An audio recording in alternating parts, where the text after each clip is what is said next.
Astaghfirullah Rabbal baraya.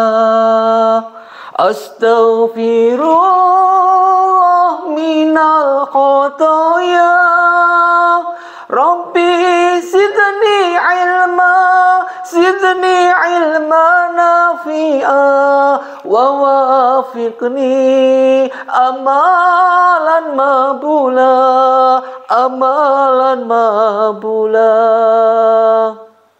Assalamualaikum warahmatullahi wabarakatuh.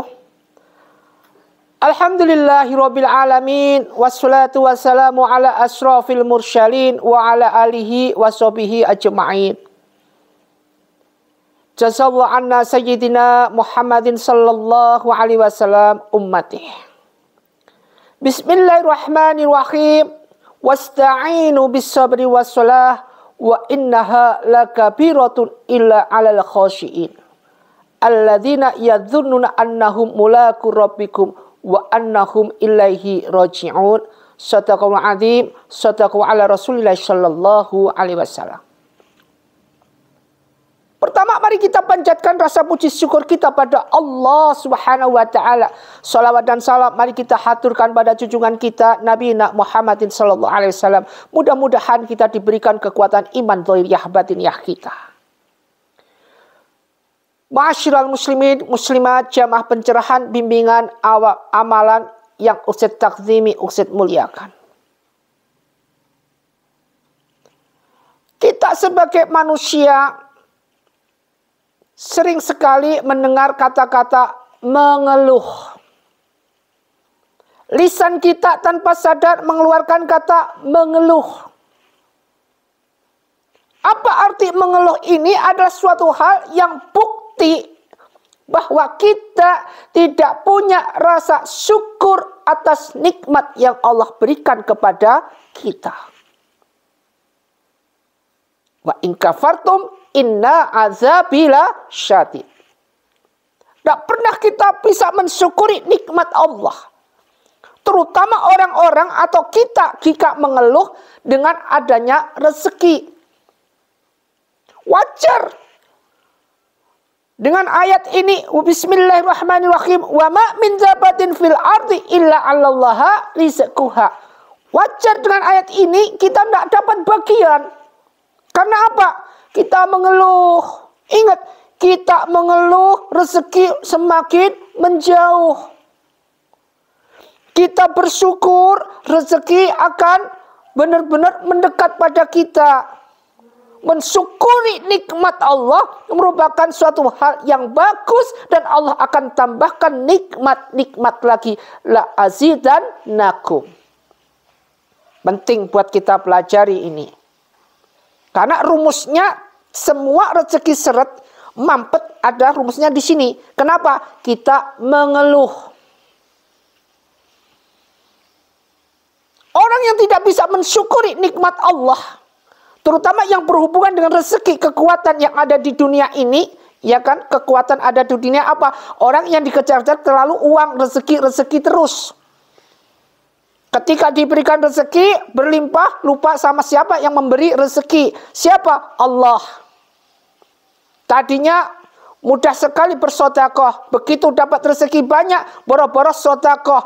Dibilangin didapat tarikan apa, dia sudah ogah. Inilah sifat manusia yang senantiasa lupa. Atau sering kita melupa. Sebenarnya tidak lupa, tapi melupa. Karena apa? Karena level kita sudah naik di atas. Ma'asyiral muslimin muslimat rahimatullah yang dimuliakan Allah. Mengeluh tentang rezeki. Terutama ini jika dilakukan secara berlebihan dan tanpa rasa syukur. Bisa menjadi penghambat datangnya rezeki itu sendiri. Rezeki yang harusnya datang kepada kita justru malah menjauh. Makanya mereka rumah tangganya berantem terus. Tidak pernah ada keselarasan, tidak pernah ada kesinambungan, selalu temu dengan titik satu-satunya. Berantem terus, rezekinya menjauh.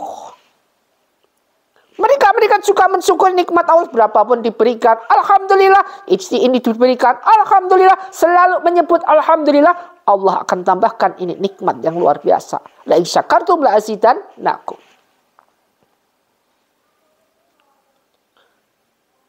Kemudian ada segala sesuatu yang sifatnya ini mengeluh.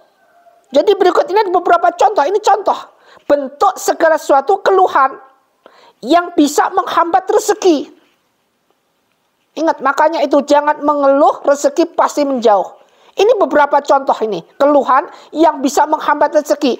Pertama adalah mengeluh tentang kekurangan. Ya enggak, sering kita rasakan kita ngeluh tentang kekurangan. Namanya kita hidup di dunia, enggak kayak hidup di surga. Di surga minta apa-apa, dia langsung ada. Enggak pernah ada kekurangan, enggak ada nafsi, di sana enggak ada nafsu. Dunia, tempatnya iblis bersarang, pasti aja kita enggak pernah cukup. Mengeluh terus. Makanya kriteria mereka ya, orang yang cukup itu lebih mulia daripada orang yang kaya. Coba bisa bayangkan, apa bedanya orang cukup sama orang kaya? Kalau orang cukup diberikan rezeki berapapun dia bisa mensyukuri nikmat Allah. Ini orang cukup. Artinya dia selalu mengingat Allah atas rezeki apa yang dia makan. Ya ayyuhalladzina amanu taqullah wa kunu ma'as-shodiqin. Apa yang dia makan? Ya ayyuhalladzina amanu kulu min thayyibatin. Makanlah segala makanan yang bagus. Ya ayyuhalladzina amanu kulu min thayyibatin ma razaqnahum yunfiqun. Maka ketika kita bisa mensyukuri nikmat-nikmat yang Allah berikan ini dengan makan makanan min thayyibatin ma razaqnahum, dengan rezeki-rezeki yang Allah berikan, maka ini untuk rasa syukur kita kepada Allah Subhanahu wa ta'ala. Waskurulillahi in kuntum mu'minin. Dan banyaklah bersyukur jika kamu orang-orang mukmin. Kita orang mukmin bukan, kalau kita mukmin harus bersyukur atas rezeki yang Allah berikan. Ini adalah contohnya orang cukup. Selalu mensyukuri nikmat Allah berapapun Allah berikan. Beda dengan orang kaya. Kalau orang kaya diberikan rezeki berapapun tetap kurang. Beri ini kurang. Gak bersyukur, sama sekali gak bersyukur. Dapat rezeki hari ini 1 M pun, 1 miliar, tetap aja kurang. Ini orang yang tidak punya rasa syukur. Makanya orang kaya tidak ada apa-apanya dibandingkan orang cukup. Wa may yatawakkal 'alallahi fahuwa hasbuh. Jika kamu bertawakal kepada Allah, maka akan aku cukupkan kebutuhanmu. Bukan aku kayakan, akan aku cukupkan kebutuhanmu. Allah berikan cukupkan kebutuhan. Orang cukup itu enak. Saya ingin beli mobil Alphard, bisa, cukup. Saya ingin beli rumah 3, Allah berikan cukup. Wa may yatawakkal 'alallahi fahuwa hasbuh. Beda orang kaya, mau beli ini masih tawar-menawar gak jadi. Kenapa? Karena orang kaya selalu diikuti pelit pailit ben medit, ini penyakitnya. Kemudian yang kedua, beberapa contoh orang mengeluh itu adalah membandingkan diri dengan orang lain. Selalu banding-bandingkan. Aku dapat segini, mereka segitu, kekayaan mereka segini, kekayaanku segini, segini. Artinya apa? Artinya kita tidak pernah merasa diri kita tidak bisa mensyukuri atas apa yang kita punya. Coba Rabbighfirli warhamni wajburni warfa'ni warzuqni wahdini wa'afini wa'fu'ani wa'afini, ya Allah berikan kesehatan. Nikmat yang paling utama, yang paling bagus adalah nikmat kita sehat, bukan harta berlimpah, rezeki tiap hari, penghasilan 1 miliar misalkan tiap hari, tetap aja kurang, tidak ada apa-apanya. Tetapi nikmat yang paling utama adalah nikmat orang mereka yang sehat. Buktinya apa? Mereka yang bisa makan di pinggir sawah, setelah kerja makan di pinggir sawah dengan nasi, sayur tewel, pakai kerupuk atau tempe atau pakai gereh. Nikmatnya luar biasa dibandingkan mereka yang kaya makan pakai garpu, pakai Apa itu pakaian yang untuk makan itu segalanya seperti mewah, namun tidak bisa dia merasakan nikmat. Beda dengan mereka yang berada dalam lingkungan kenikmatan Allah. Selalu mensyukuri, makan di sawah sama kerupuk, nikmatnya luar biasa. Dan tidak harus mengeluarkan banyak uang. Ini artinya begitu pentingnya kita tidak usah banding-bandingkan yang lain. Memang kriteria saya seperti ini, memang ini bagus untuk saya, seginilah takaran saya. Gitu aja. Perangi hati kita yang ketika hati kita ini punya nafsi. Ingin mempunyai, perangi. Dengan apa? Husnudzan pada Allah Subhanahu wa taala, dan asas udzan. Husnudzan sama Allah. Ya Allah, memang takaranku sebegini, aku mensyukuri nikmat rezeki yang kau berikan kepadaku ya Allah. Gak usah membandingkan yang lain. Karena kalau kita membandingkan yang lain, maka apa yang terjadi? Mereka akan menjadi apa? Tambah sukses, maka akan menimbulkan penyakit hati pada diri kita. Yang ini merupakan suatu hal diktatorisme qalbi. Jadi rentetan penyakit hati yang akan menguasai diri kita. Kalau sudah hati kita dikuasai dengan keserakahan, muncullah kemunafikan, kebohongan, dan semuanya ini, maka kita akan diserang dengan lawan ayat ini. Ya ayyuhalladzina amanu wa kunu ma'as-shadiqin.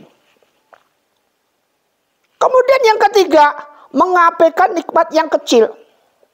Ini mengeluh terus, mengabaikan nikmat yang kecil. Nikmat yang kecil ini akan memberikan suatu nikmat, dan akan membentuk suatu lingkungan global yang besar, nikmat yang besar.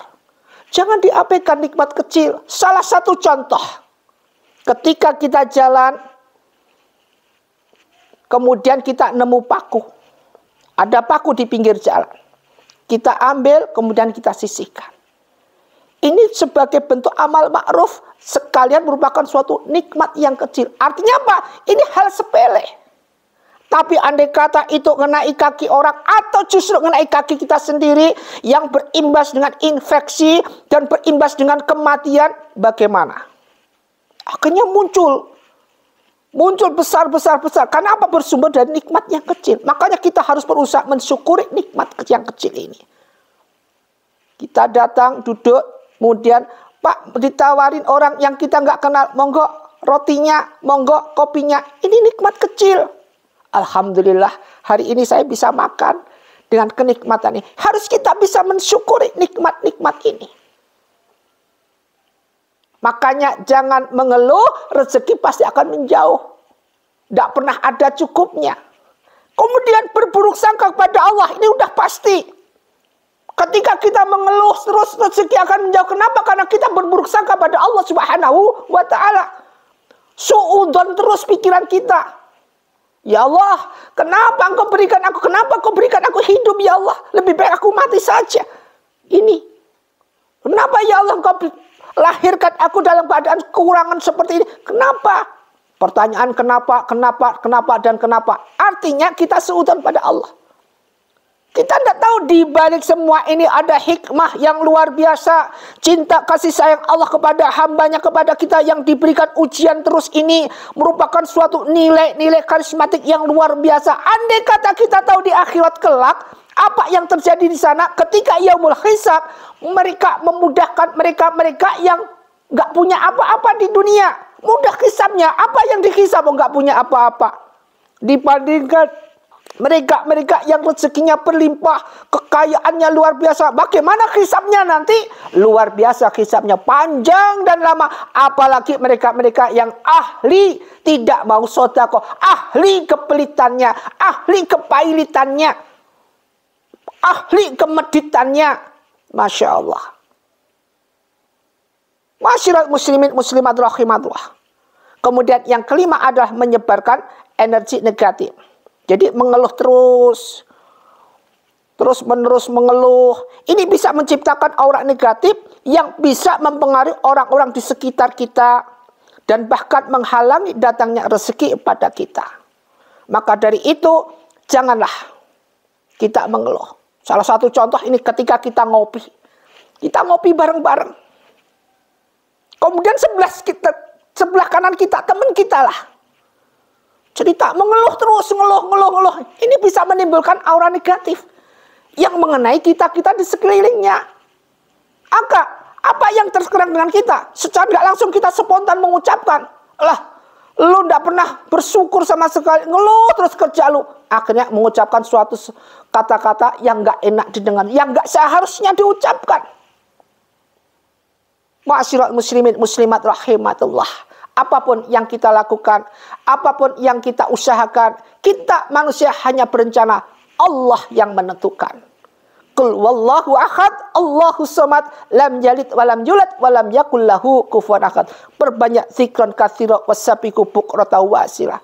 Mari, kalau kita merasa banyak mengeluh, sudah saatnya kita segera mohon maghfirah kepada Allah Subhanahu wa taala. Wasyari'u ila maghfiratin mir rabbikum wa jannatin arduhas samawati wal ardu uiddat lil muttaqin. Semoga bermanfaat. Wabillahi taufik wal hidayah. Wassalamualaikum warahmatullahi wabarakatuh.